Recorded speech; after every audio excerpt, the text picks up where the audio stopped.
Hi all, as I already announced in my shorts, today I am going to talk about infertility in male. So you all know I am dietitian Shruti and this is my channel Shruti Tells.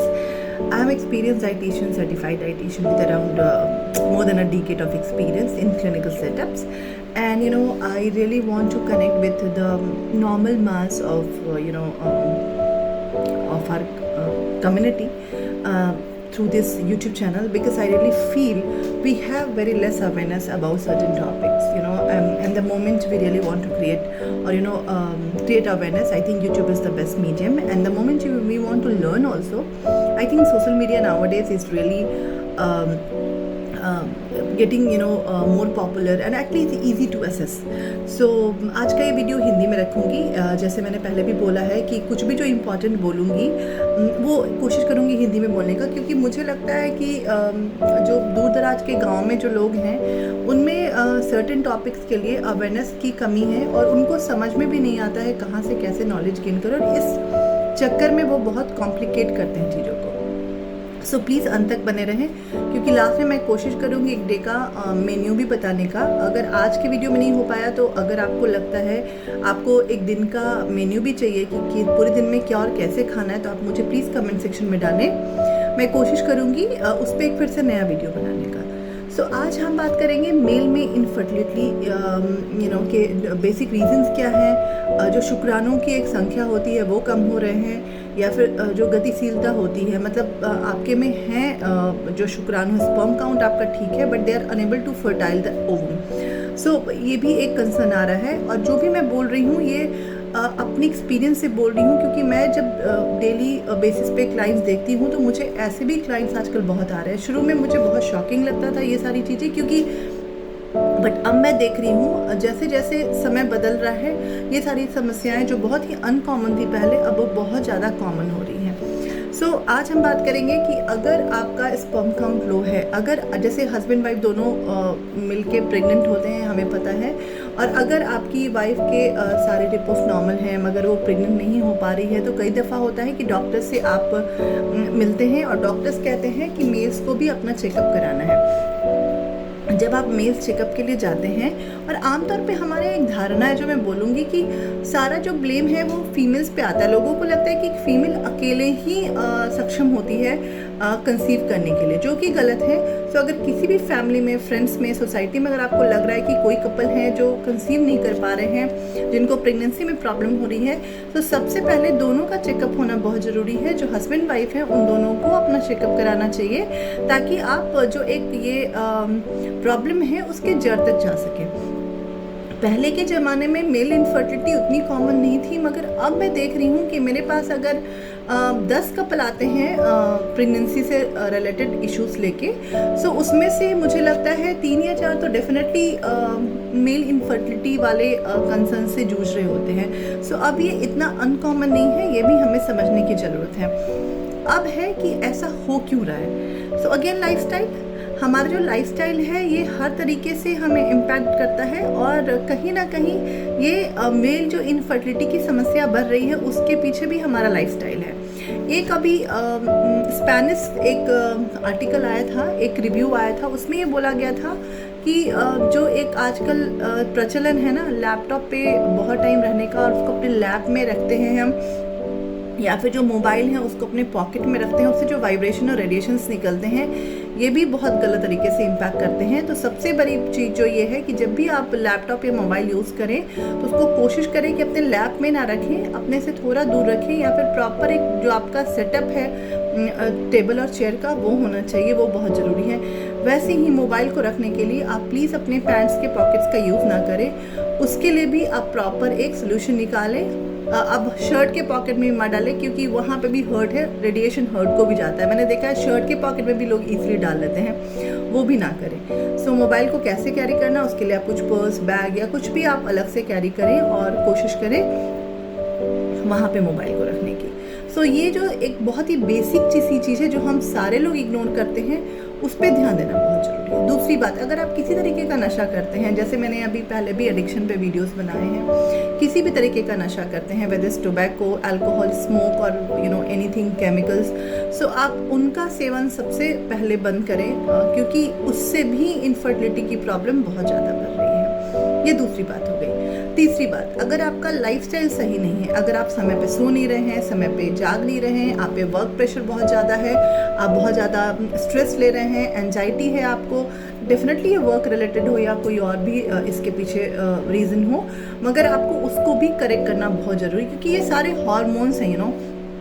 जो fertility है उसके लिए भी कुछ hormones responsible होते हैं। मैं बहुत ज़्यादा डेप्थ में नहीं जाऊंगी, क्योंकि मैं मेडिकल टर्मिनोलॉजी में नहीं पढ़ना चाहती, क्योंकि आप लोग को वो समझ में नहीं आएगा, और मैं एक लेमन से बात कर रही हूँ, तो मैं फोकस्ड रहूँगी अपने टॉपिक पे।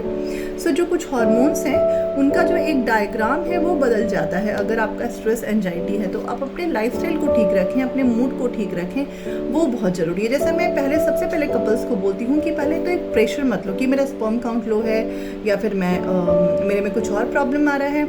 तो जहाँ आपने ये बात सुनी अपने डॉक्टर से, तो आप ऑलरेडी स्ट्रेस में आ जाते हैं, और वो एक और आप पे प्रेशर क्रिएट करता है।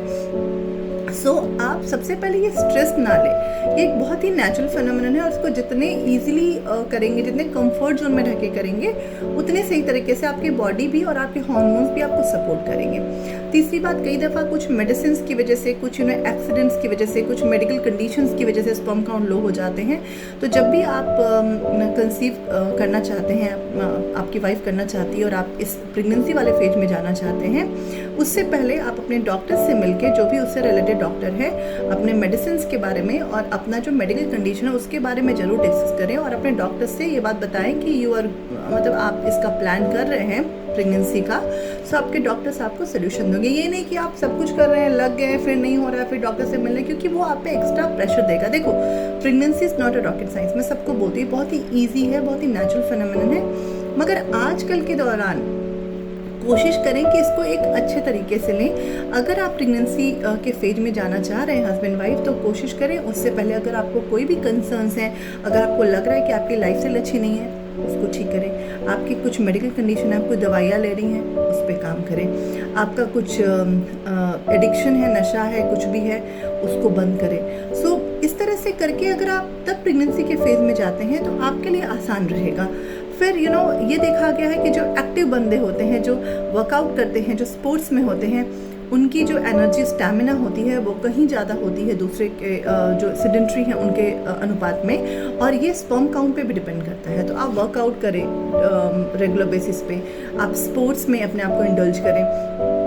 सो ये सारी चीज़ें भी, और ये एक दिन में 2 दिन में नहीं होगा, कम से कम आपको 3 महीने या 6 महीने अपने आप को देने पड़ेंगे इसके लिए। सो आप समय रहते अगर ये सारी चीज़ें करेंगे, और तब आप अगर प्रेगनेंसी के लिए फेज में जाएंगे, तो आपके लिए और आपकी वाइफ के लिए, दोनों के लिए बहुत अच्छा रहेगा। क्योंकि अगर कुछ भी ऐसा नहीं होता, उससे जो स्ट्रेस बिल्डअप होता है, वो आपके रिलेशन को भी इम्पैक्ट करता है, आपके मूड को, आपके हर चीज़ को, बॉडी को इम्पैक्ट करता है, और फाइनली वो आपके हार्मोन्स को इम्पैक्ट करता है। तो ये सारी बेसिक चीज़ें हो गई। तो सबसे पहले क्या करना है, अपने मोबाइल, लैपटॉप कहाँ रखें उस पर ध्यान देना है, अपने लाइफस्टाइल को दुरुस्त करना है, कोई भी एडिक्शन है तो उसको ख़त्म करना है, अपने आप को एक्टिव रखना है, और अगर आप ओबीज या ओवरवेट हैं तो वेट रिड्यूस करने का भी सोचना है। इसलिए मैंने बोला कि 3 महीने या 6 महीने आप प्रिपरेशन टाइम लें, और उसके बाद आप प्रेगनेंसी के फेज में जाएं। वो आपके लिए कहीं ज़्यादा आसान रहेगा, कंफर्टेबल रहेगा, और स्ट्रेस फ्री रहेगा। सो ये बहुत ज़रूरी है।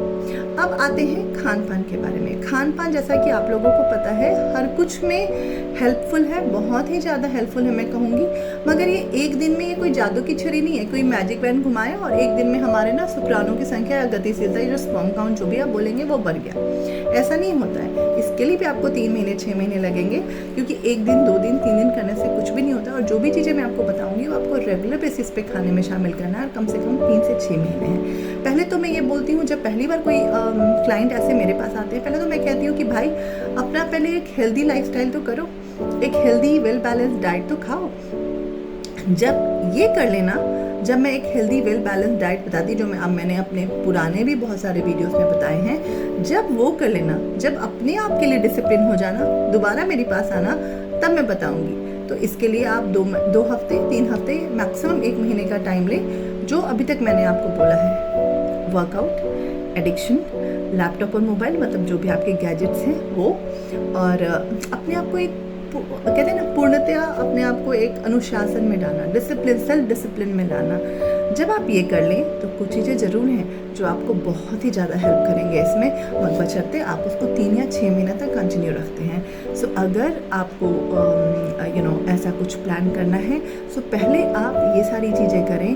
और बिलीव मी, मेरे पास कुछ ऐसे टिप्स हैं, कुछ ऐसा डाइट है जो हर डाइटिशियन के पास है। एक्चुअली मेरे पास ऐसा नहीं कुछ जादू की छड़ी है, बट मैं आपको ज़रूर बताऊंगी अपने नेक्स्ट वीडियो में कि जब आपने अपने आप को डिसिप्लिन कर लिया उसके बाद क्या खाना है, कैसे खाना है। और मैं जो भी बोलूँगी वो साइंटिफिक बोलूँगी, जैसा मैंने पहले भी बोला है। मैं ये नहीं कि ये भी कर लो वो भी कर लो, ऐसा नहीं है। हम लोग जिस फील्ड से आते हैं, हमारा एक क्लिनिकल सेटअप होता है। हम जब भी तक कोई भी स्टडी में पब्लिश नहीं होता है, कुछ चीज़ें ऐसे साइंटिफिक प्रूवन नहीं होता है, हम उसके बारे में बात नहीं करते हैं। सो मैं भी नहीं करूँगी। सो आज के वीडियो में इतना ही। नेक्स्ट वीडियो आप देखें जिसमें मैं एक प्रॉपर डाइट बताऊंगी, पूरे दिन का एक मेन्यू भी बताऊंगी और कुछ इंपॉर्टेंट फूड स्टफ भी बताऊंगी जिसको आप अगर नियमित सेवन करते हैं। और हाँ, कुछ आयुर्वेदिक हर्ब्स हैं जो प्रूवन गुड हैं इनके लिए, उनके बारे में भी बात करेंगे। अगर आप नियमित सेवन करते हैं उसका तो डेफिनेटली आपके स्पर्म काउंट में इजाफा होगा, और जो एक मोबिलिटी है, एक जो एक गुणवत्ता जो आपके स्पर्म्स की वो भी बढ़ेगी। मगर पहले आप अपने आप के ऊपर काम करें, अपने आप को डिसिप्लिन करें। तो ये जो मेरे छोटे छोटे पॉइंट्स हैं उसको आप पहले नींद अच्छे से लें, नींद पूरी लें, ये भी बहुत ज़रूरी है, क्योंकि हमारे हार्मोन्स को एक अच्छे ग्राफ में होना बहुत ज़रूरी है अगर आप कंसीव अच्छे से करना चाहते हैं। तो ये कर ले, उसके बाद नेक्स्ट वीडियो में हम दूसरी बात भी करेंगे। जुड़े रहे मेरे से, वीडियो को देखें, लाइक सब्सक्राइब और कमेंट करें। कमेंट जरूर करें आप क्या जानना चाहते हैं, कैसे जानना चाहते हैं, क्योंकि ये हमारा इनफर्टिलिटी सीरीज़ है। इसके बाद मैं फीमेल इनफर्टिलिटी और फिर आईवीएफ के बारे में भी बात करने वाली हूँ। सो जो भी कुछ पूछना है कमेंट सेक्शन में डालें और जुड़े रहें, बातें होती रहेंगी। Thank you so much for now, bye bye.